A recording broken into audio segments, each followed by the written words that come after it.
My fellow students, welcome back to video number 20. I have decided to go a bit deeper and give you one more video about higher order models because video number 19 did not discuss all the details. Okay, as I mentioned, in higher order models, we can go third order or even fourth order. Okay, in this video, we're going to focus on two important approaches we can use or we have to refer to in higher order models using SmartPLS. The repeated indicator approach is one, and the two stages approach is another. In this video, you're going to discover the details, so please stay tuned.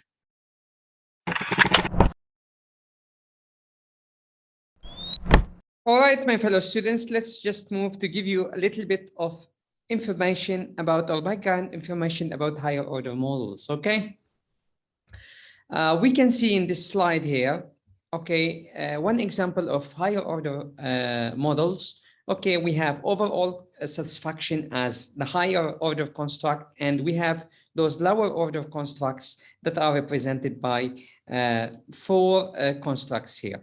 Okay, so here the overall satisfaction is formed. This is a formative higher order model where its lower order constructs make it up or firm it. Okay, the indicators of these lower order constructs, which I mean the survey questions, are reflected here, and all of these indicators are also added to the mother construct or the higher order construct. All right.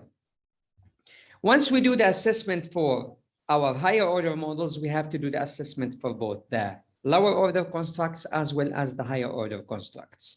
The lower order constructs, it is the measurement model actually, and then the structural model would be the higher order construct or the relationship between higher order construct and lower order constructs. Okay, higher order construct is assessed through its lower order constructs, not the indicators that assess higher order constructs the same way as in lower order constructs. Okay, relationship between HOC as well as LOC serve the basis for estimating AVE, CR, Cronbach, alpha, etc.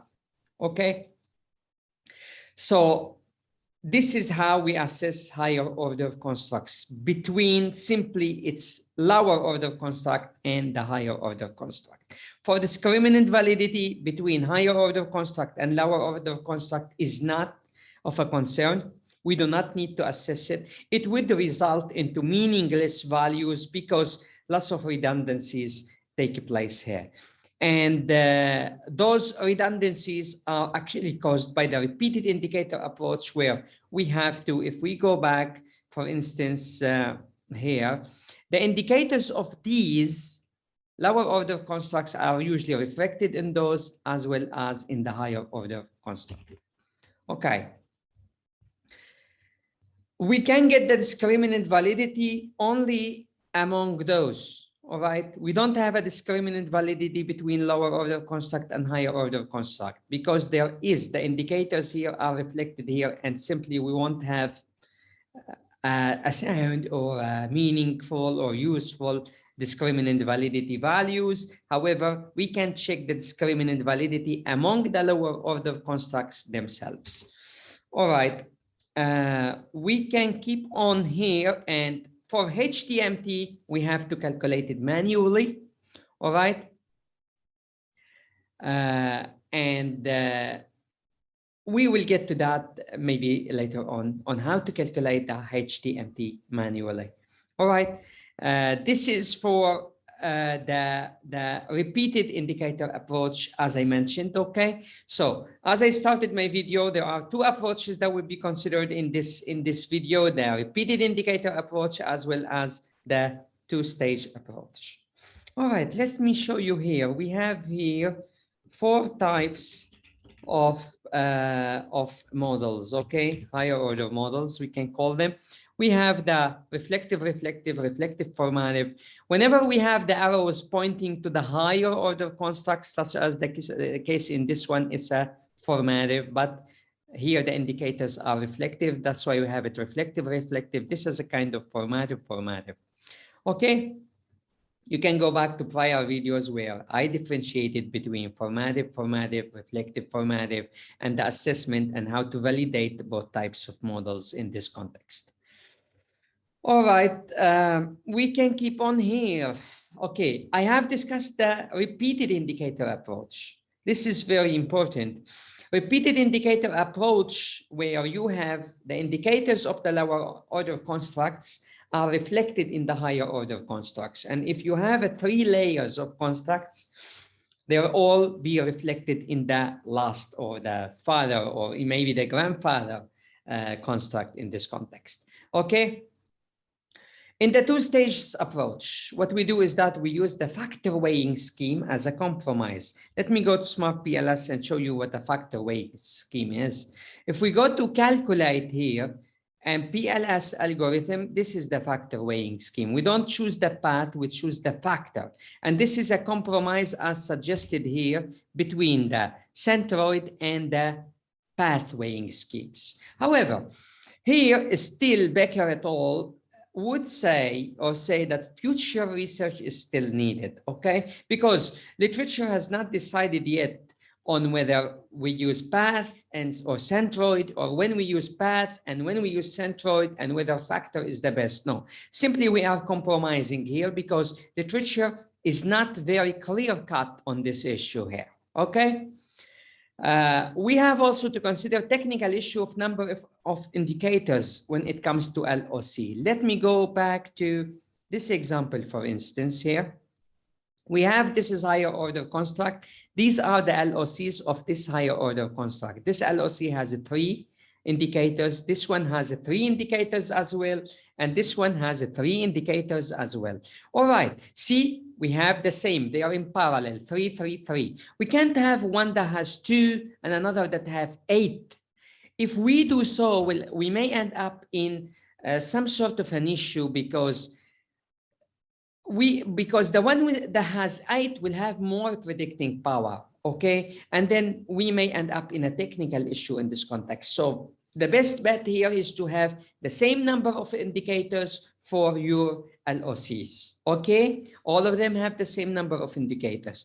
Indicators that we remove from, for instance, if we remove, let me just cancel this. If we remove one indicator here, it has to be removed here, okay? If I remove this one here, then I show those, and this is, I take it off right here, all right?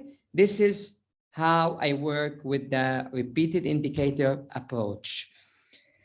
Measurement model for LOC and HOC will be assessed, LOC with its indicators and HOC with its LOCs, all right? So simply, the measurement model for LOC and HOC will be assessed. We assess both of them, all right? But the connection for HOC or LOC, we related to LOC, and LOC were related with its indicators, and LOC with its indicators, and HOC with its LOCs. As I mentioned, this is according to Hare et al. In this example, in the 2 stages approach, what we do is that, let me just go a bit back here. For the 2 stages approach, okay, just to make it clear, I have to go to SmartPLS. For the 2 stages approach, what I do first is simply, let me hide those. Okay, I'll come to an application in a short bit because it's 2 stages. It is actually dependent on the latent variable scores of the LOCs or the indicators. I'll come to the application in a bit. Okay, here's an example. This is HOC, and these are the LOCs, okay? The latent variable scores for the LOCs. Okay, so simply what we do is that we run the PLS algorithms, get the latent variable scores, and get a new data set, and then use it in an application. It will be very clear to you.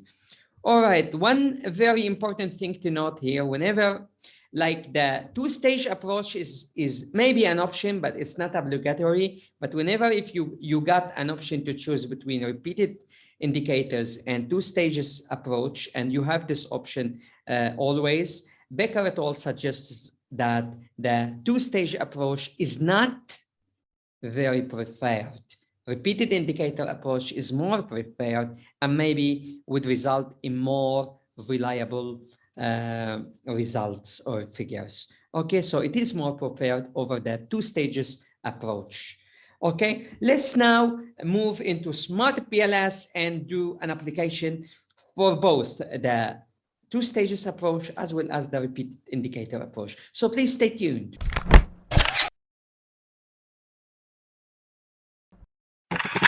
All right, my fellow students, let's go now to SmartPLS. And this is, okay, I'll hide all those variables, indicators. Okay, let me hide them all. It will look very clear then. What I have here is that I have the perceived usefulness as a second order construct. I have social influence, computer self-efficacy, economic benefits as first order constructs. I have these two other constructs. I'm not gonna tackle them at the moment.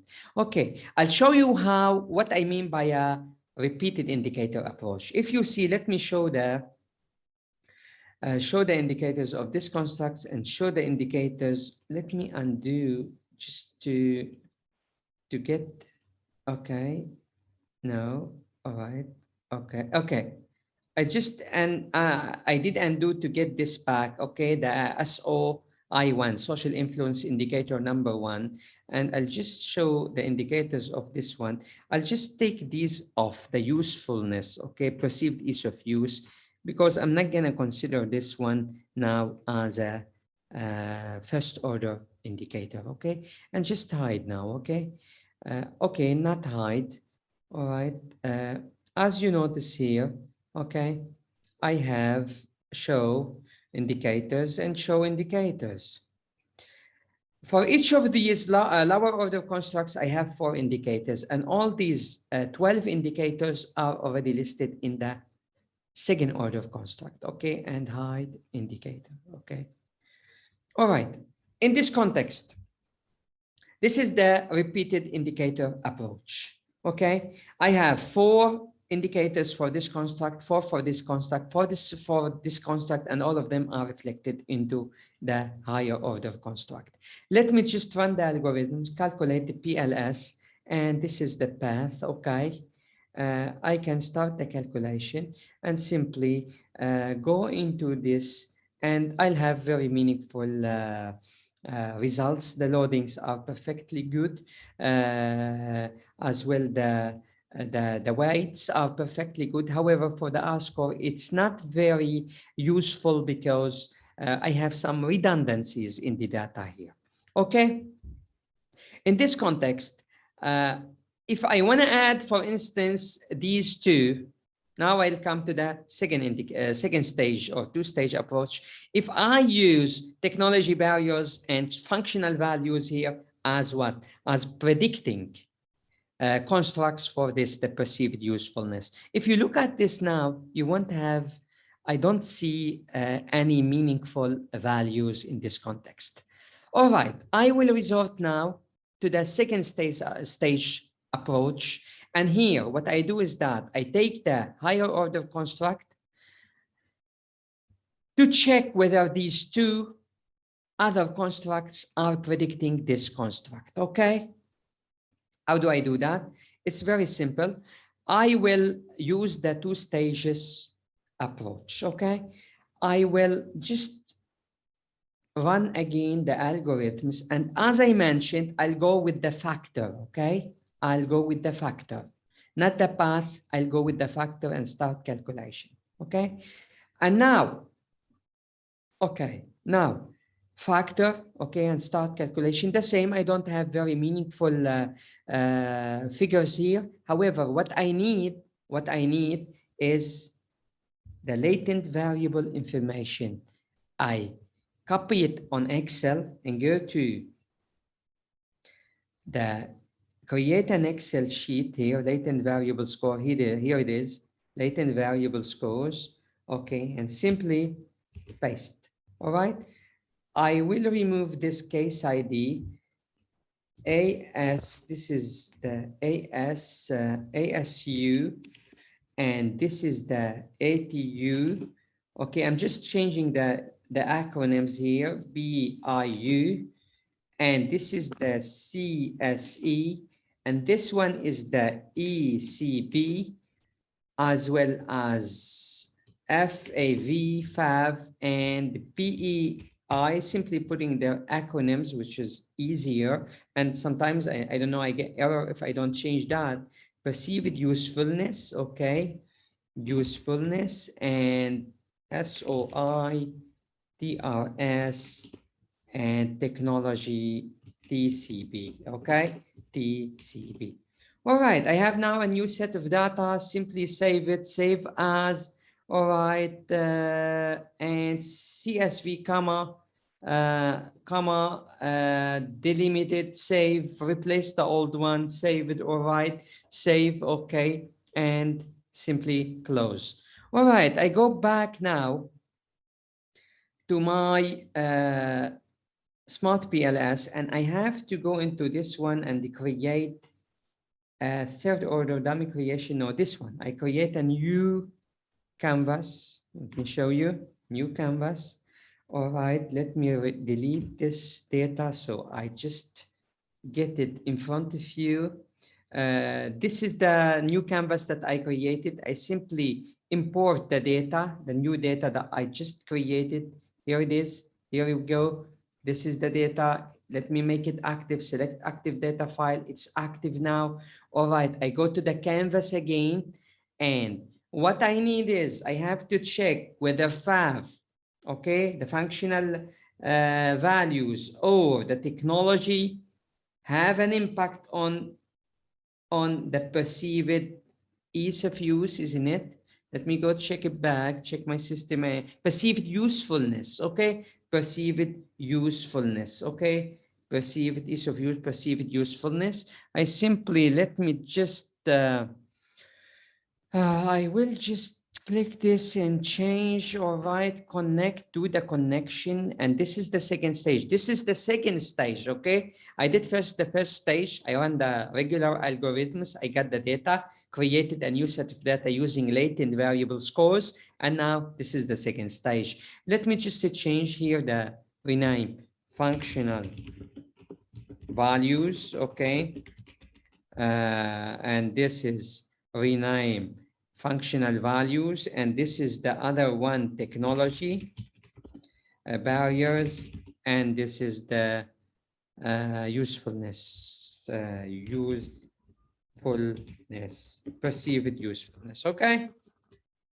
Perceived usefulness.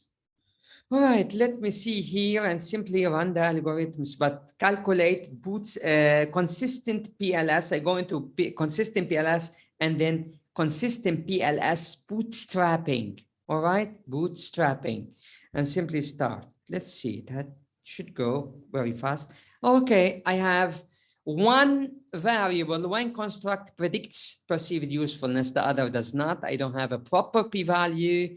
T-value is not as well good. However, if I go back to this, I can find some meaningful information in pertaining technology.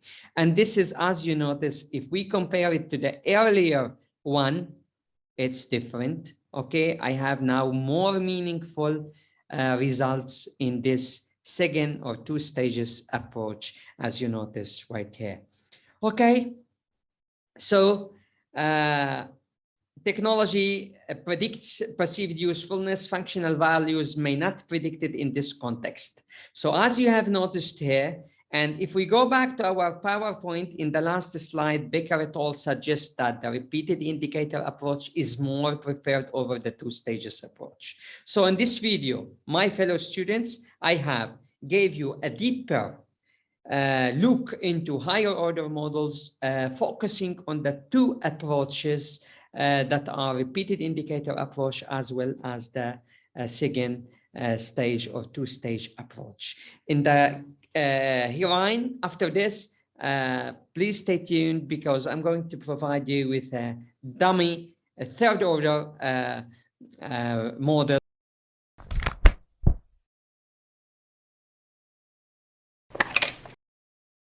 Nice. Okay, now let's just create a dummy third order model, okay? I have created here a dummy one, a dummy sheet, a dummy dashboard or canvas here on SmartPLS. So simply what we'll do here, create a formative third order model using the same data that we have, okay?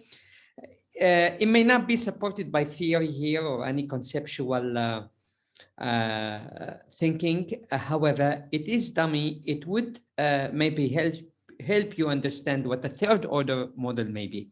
Okay, so here, this is, let me do now. So this is one, perceived usefulness, perceived ease of use, and this one is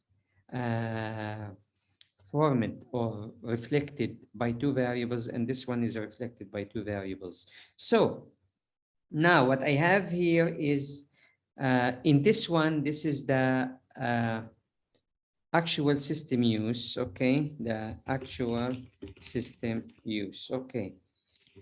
That is predicted by perceived usefulness, okay? And the perceived ease of use, all right? Perceived ease of use, all right? And now a perceived usefulness is predicted or reflected by, let me say, functional value and also technology barriers. Okay, and this is reflected by, let me say, economic benefits and as well as rename, let me say, economic benefits and social factors, okay? All right.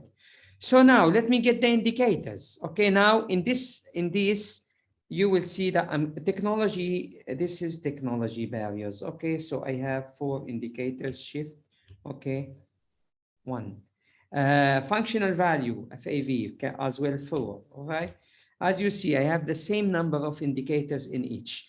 All right, now, because these first order for this second order, okay, I will take all these and put them into this one. This is the repeated indicator approach. The same for the economic benefits, shift, all right. Social indicator, SOI1, okay. All right, here we go. And now connect, tac, all right, and all of these, okay, now economic benefits would go into this one as well as the social factors will go into this one. All right, now all of these, okay, this is the first order and this is the second order and this is the third order. All right, and this is a formative, reflective, third order model using SmartPLS. All right, now what we have to do is take all of these and, okay, so these shift and this one, I took those, and also SO, I took those, put them in here, and also TC, this is TC B1, okay, I put them into this one, and also the last one would be FAV and put them into this one. All right, and now as you notice here, the indicators of these two that are formatively connected to their father construct or second order construct, they are in here, the same as for this one, and all of those are in this one. Now, if I want to delete one of those, imagine I want to delete this, TCB1, I go here and I go over here, TCB1. I have to delete it in the 3 locations, 3 spots. All right, let me undo. I have to connect as well. All right. Okay, now our model is ready to be run. I'm not sure if we get actually very meaningful results here. However, let me see. Okay, because I don't have a theory support or a conceptual support here. All right, but let's see. All right, path coefficients. All right, let me go back to the model here, third order. It makes some sense, actually. Let me hide. Okay, the loadings, as you see, this is a low level loading. These are fine, except for this one also. These are good. These are good. These are good here as well. Here, no, those don't make much sense, but I wouldn't actually consider them. But let me check the t-values here. All right. Let me hide all indicators, sorry, hide all indicators and check just the t-values. Actually, they're good. All right, my fellow students, as you notice here, so stop share. As you notice, we have explained how higher order models work, and we have addressed two important approaches, the repeated indicator and the two-stage approaches, okay? And according to Becker et al. 2012, the repeated indicator approach is more preferred, yet third order models are very scarce in the literature. They are not very well supported, and maybe you may not find the four types of models as represented as higher or third or second order models. Okay, thank you for watching. Always share our videos and hit the bell icon to receive new videos, maybe weekly or monthly at least, and subscribe to our channel and spread the word around. Dr. Ayub, thank you very much.